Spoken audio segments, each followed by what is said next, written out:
বুড়া মানুষ, দাড়ি ফাঁকি গেছে, চুল ফাঁকি গেছে, গ্রাম্য কথায় বলে যে এক পা কবরে চলে গেছে, এখনো কি পড়ে না, সিগারেট দড়ায়, ভোঁ ভোঁ করে শুধু ধোঁয়া ছাড়ে, আসে না নাই?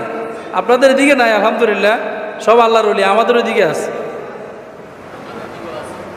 মানে তিনি যে মরবে তার এই চিন্তা মাথায়, মনে হয় আজরাইল সাথে তার কথা হয়েছে, তার সাথে চুক্তি হয়েছে আরো 100 বছর তার কাছে আজরাইল আসবে, না হলে সে মসজিদে আসে না কেন?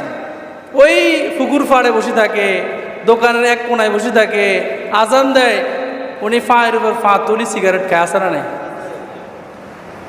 উনি আজান হয় জমিতে কাজ করতে থাকে, উনি আজান হয় গাড়ি চালাইতে থাকে, উনি আজান হয় দোকানে ব্যবসা বাণিজ্য করতে থাকে। অথচ নবীজি বলছে যে ব্যক্তি ইচ্ছাকৃতভাবে নামাজ ছেড়ে দেয় সে আল্লাহর জিম্মাতেই কি হয়ে যায়, বের হয়ে যায়, তার সাথে আল্লাহর কোনো সম্পর্কই থাকে না।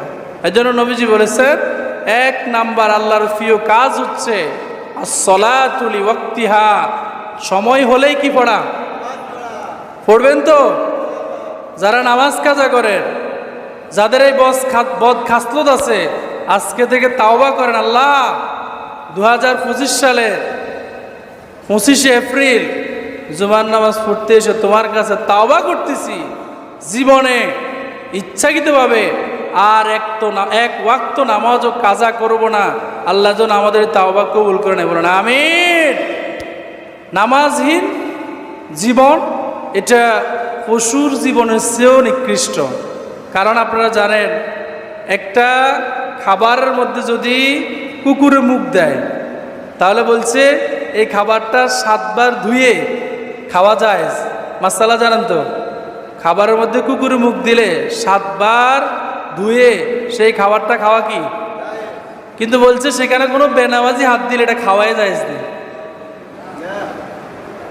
সকালবেলা কুকুরে রাস্তায় বের হয় আর আল্লাহর কাছে ঘেউ ঘেউ করে বলে, আল্লাহ আমারও তো কুকুর বানাইছো, এটা তোমার সৃষ্টি, আমার কিছু করার নাই।